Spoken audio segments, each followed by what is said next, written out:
પીઠ પડ્યા. સારું મળે એક વાત સંભાળ. એ સવારમાં કેમ ગંદકી કરી? અરે તને શું છે કે ગમે ત્યાં ગંદકી કહું તારે કઈ લેવા દેવા? અને ખબર નથી તખા આપણા ભારતદેશમાં સફાઈનું અભિયાન ચાલે છે. ए साले तेरी जुबान बहुत चलती है, अब तेरे को मैं कटकाई डालूंगा. શું તું મને મારવાની વાત કરે તો મારने की बात करा लेवी જોઈએ. हाँ चल. अरे ये डॉक्टर है ऑफिस है. ठीक है तू आ गया निकल. आज ये कटकाई का था. કેમ તને ખબર નથી કે ધૂમ્રપાનથી કેન્સર થાય છે અને સાફ સફાઈ પણ શું કામ નથી કરતો તું? અરે તને શું છે મેં ગમે ત્યાં કહું તારે કઈ લેવા દેવા? અલા ભાન તું આટલો સમર તો મારી ધૂમ્રપાનથી કેન્સર થાય છે. શું ધૂમ્રપાનથી કેન્સર થાય છે? હા તે પેલા પોસ્ટર નથી જોયા? હા એ બધા પુસ્તક જોયા ને પણ એ બધા પુસ્તક નકલી હોય છે. પણ અંદર જોયું તો ખરું નથી કે ગળાનું કેન્સર, મોંનું કેન્સર, કેવા કેન્સર છે. હું ધૂમ્રપાનથી કેન્સર થાય છે? ના નથી થતું. ક્યાં? ના મને ખબર નથી એટલે કે તને પૂછું છું. ફેંકી દે તને. નથી આજે મેં આને ફેંકી દઈશ. પછી કદાપી ધૂમ્રપાન ના કરતો. સારું પછી કદાપી ધૂમ્રપાન નહીં કરીશ. જા ઘર પાસે તને સાફ સફાઈ કરો, અહીંયા મને કરવા દે શાંતિ. હા સારું પૈથી આવી પડે છે નવા મુદ્દા. અરે રોહન નું કેવું છે? સારું છે. તું શું કામ કરે છે? આ તો વાત જ જવા દે. કેમ કરી વાત? આજે કામ કરીને બેડો પાટે ગયો. કેવી લે હજુ સાંજ પડી છે તો પણ સારું તું તાર ઘરમાં સાફ સફાઈ કર. આ મારો ઇલાકો છે. સારું કેવા આવી પડે છે.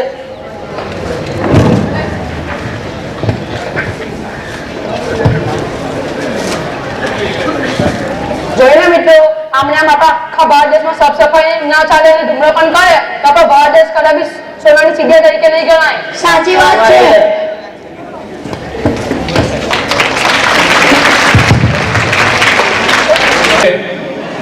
કાર્યક્રમ આગળ ધપાવીએ કે ચાહો જો દિલથી તો આવી મળે છે, દેખીને આંખો નાજુક ધરે છે, પડદો ઉઠાવીને જોયું અમે તો હાજી અયુબભાઈ મિયાજી તમારાથી મહેફિલ ઝળહળે છે. હાજી અયુબભાઈ મિયાજીને મારી નમ્ર વિનંતી કે તેઓ પોતાના વિચારો વક્તવ્ય વડે રજૂ કરે. હાજી અયુબભાઈ મિયાજી. આજે અલ્હમ્દુલિલ્લાહ અલ્લાહનો લાખ લાખ શુક્ર છે કે જે વસ્તુ આપણા માટે ઇમ્પોસિબલ હતું એ ઇમ્પોસિબલ આજે આપણા માટે શક્ય થયું છે.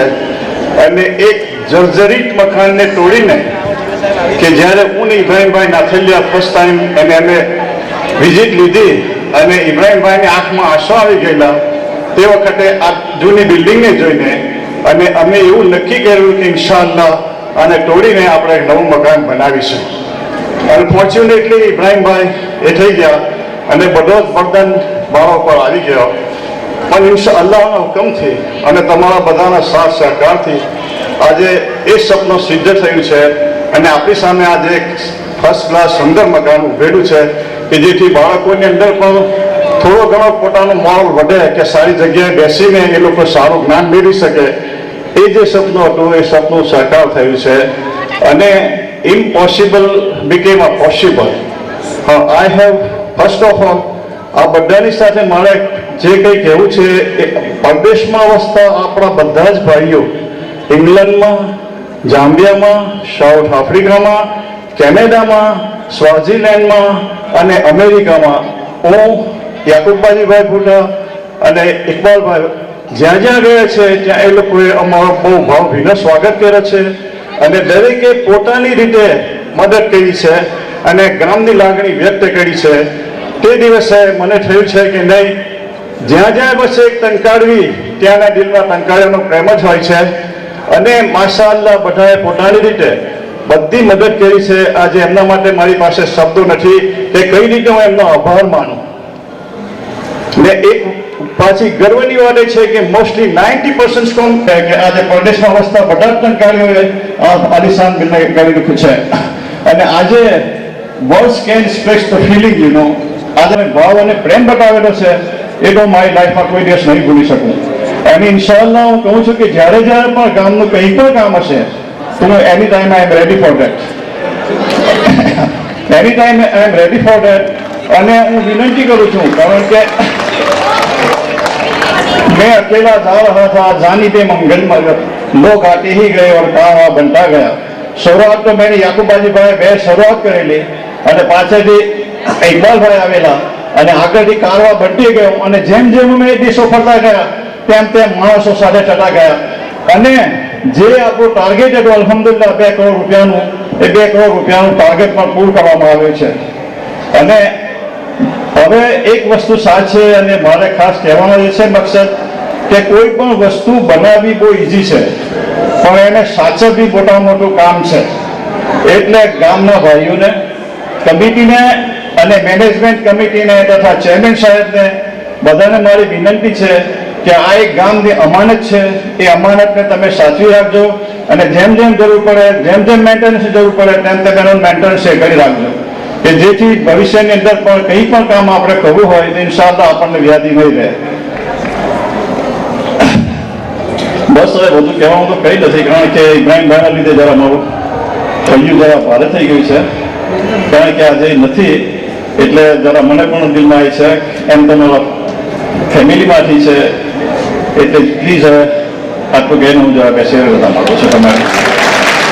ઇખલાસને કબૂલ ફરમાવે. બાકીમાં આ ઉંમરમાં ઘર ઘર ફરવું અને મહેનત કરવી અને માણસ છોડીને જ્યારે ઇન્સલ્ટ, હ્યુમિલિએશન આ બધું સહન કરે, આ ઉંમરમાં યાકુબાજીભાઈ ભુટ્ટા અને અયુબ હાજી સાહેબને અલ્લાહ પાક એમને જઝાય ખૈર આપે, બહેતરીન બદલો આપે અને ઇન્શાઅલ્લાહ અમે સાચવશું એને પૂરી ખાતરી આપીએ છીએ. સારા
બહુ મચ્છર છે હું કઈ જઈશ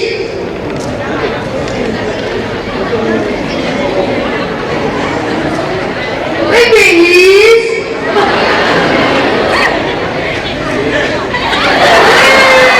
પ્રિન્સિપલ ને આપી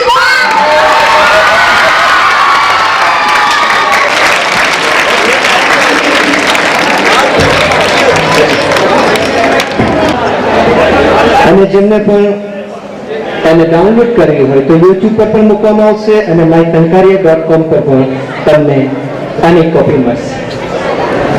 તો સરસ એક પાગલનો અભિનય આપણી સામે એક નાના બાળકે રજૂ કર્યો. હવે નેક્સ્ટ પ્રોગ્રામ છે આ રાક્ષસને કોણ નાખશે. અહીંયા રાક્ષસ કોણ છે? Who will stop this monster? તો અલ્લાહ પાક આ દુષ્ણથી પૂરા સમાજને બચાવે. Smoking bends your health. No smoking bends your health.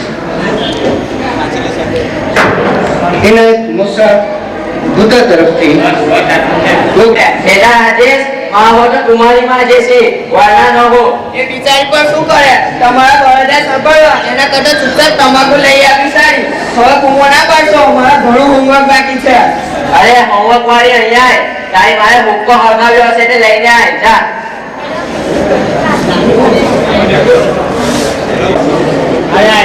આ તો શું કહી મમ્મી તને દેખાતું નથી હું હુક્કાને બેઠા દમ લગાવી રહ્યો છું મજા આવે છે લે તું માર અરે મહેમાનો જો આ પોતાની માને હુક્કો પીવાનું કહી રહ્યો છે તને શરમ નથી આવતી તારો બાપ તો જાડશે ને ગંજેઈ છે તને પણ જાડશે ને ગંજેઈ બનાવી દેશે અરે ઓ રમલી તારે મારા છોકરાને કઈ કહેવાનું નહીં એ મારી જેવો જ બનશે એટલે તમે એને બગાડવા માંગો છો તારે એક્સિડન્ટ બનવાનું છે ચાલ એટલે તારો હોમવર્ક કર એ ડૂબશે પણ આપણને લઈને ડૂબશે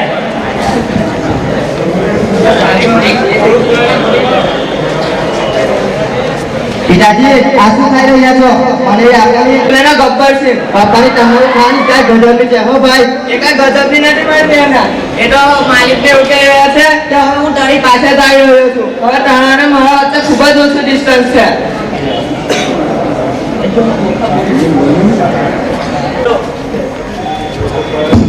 ભાઈ પપ્પા અડધી ટામાકી ખાધી છે ઘણી સરસ છે બહુ મજા આવી હો રાશિ નિશાળે નથી જવાનું મમ્મી હવે સ્કૂલ જ જઈએ છે હાય રાજ હાય યસ ગુડ મોર્નિંગ આજે છે ને અમે મારા પિતાજીને તમાકુ છોડીને ખાધી તાર આપણે તમાકુ ખાઈએ ખૂબ મજા આવશે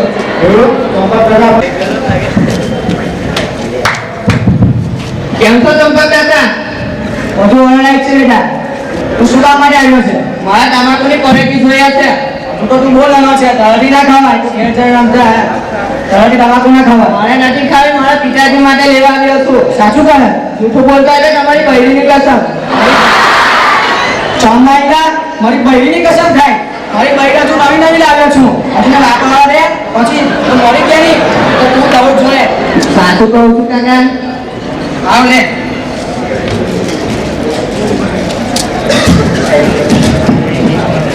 ચાલ દૂર એ યાર તું પણ ખા ભાઈ મંટા છોકરીએ નહીં હારી ઘેર જઈને મમ્મીને બધું કહી દેતા આવ લે તું પણ ખા ચાલો આપણે સ્કૂલ જવાનું મોડું થશે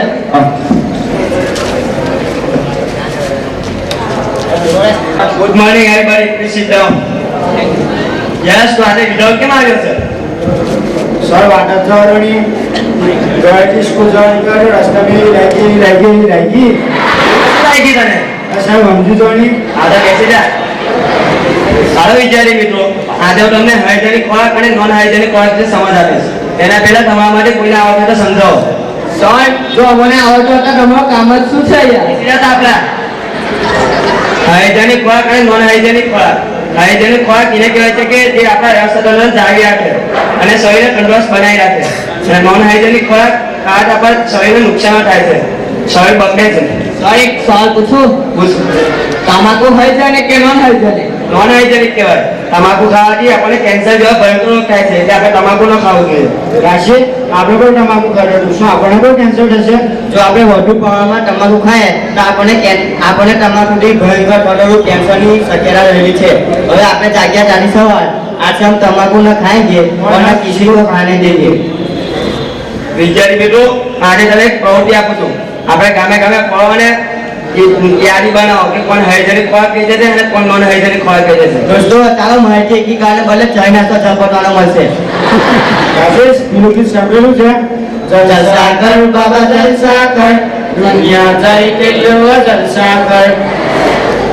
અરે પિતાજી, મારા પેટમાં કઈ ગડબડ લાગે છે. મમ્મી, ઓ મમ્મી, શું થયું બેટા? થઈ ગયું છે. ચાલ એમને ડોક્ટર પાસે લઈ જઈએ. ચાલો.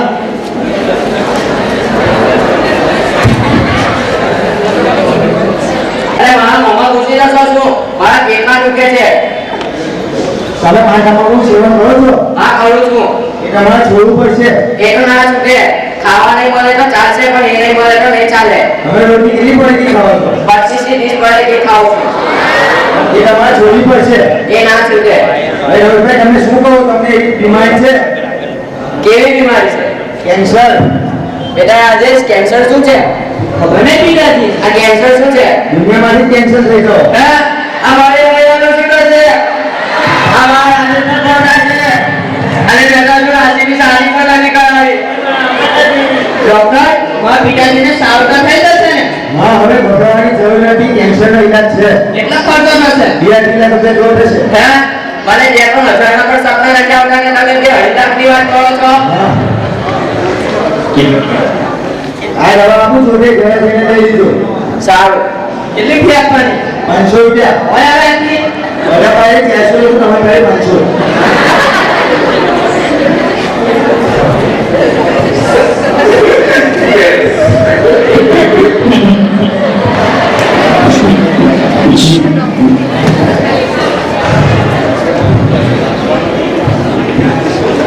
માલિક, હવે કઈ મને સમજણ નથી પડતી. હવે હું શું કરું?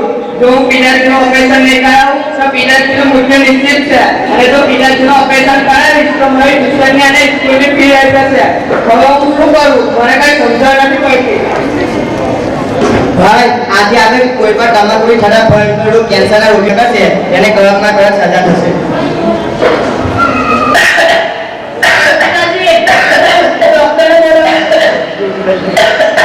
ડોક્ટર સાહેબ, આ પિતાજીને કઈ થઈ ગયું છે? ઠીક છે, જા ભાઈ નીકળી લે.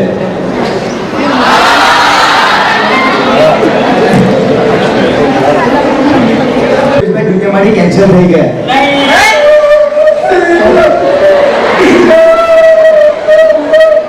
આટલા હોણા હતા. હોણા તો તમારે બધું છોડ લાવ્યા હતા ડોક્ટર મળી. યાર મમ્મી, હવે ટેન્શન નહીં લેવાનું આપણે જપા કે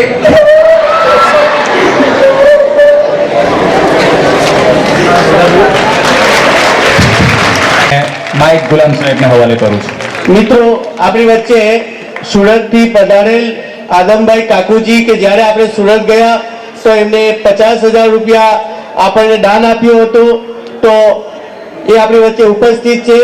તેમનું સ્વાગત કરવા માટે હું શાળાના લાઇબ્રેરિયન ફરીદભાઈ ઠાકોરને વિનંતી કરીશ, આદમભાઈ કાકુજી સ્ટેજ ઉપર આવે અને અમારું સન્માન સ્વીકારે. આદમભાઈ કાકુજી.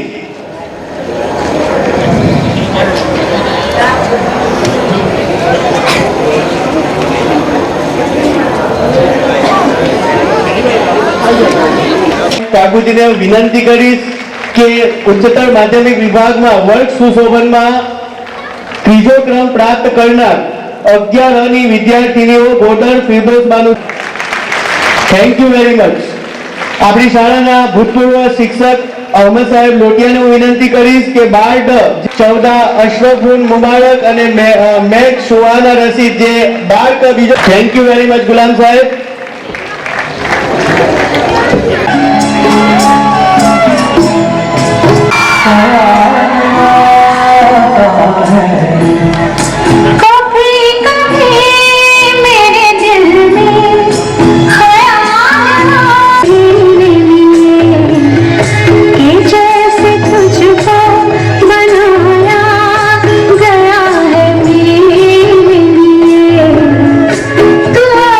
से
तू गैर है मगर यूं ही मैं जानता हूँ कि तू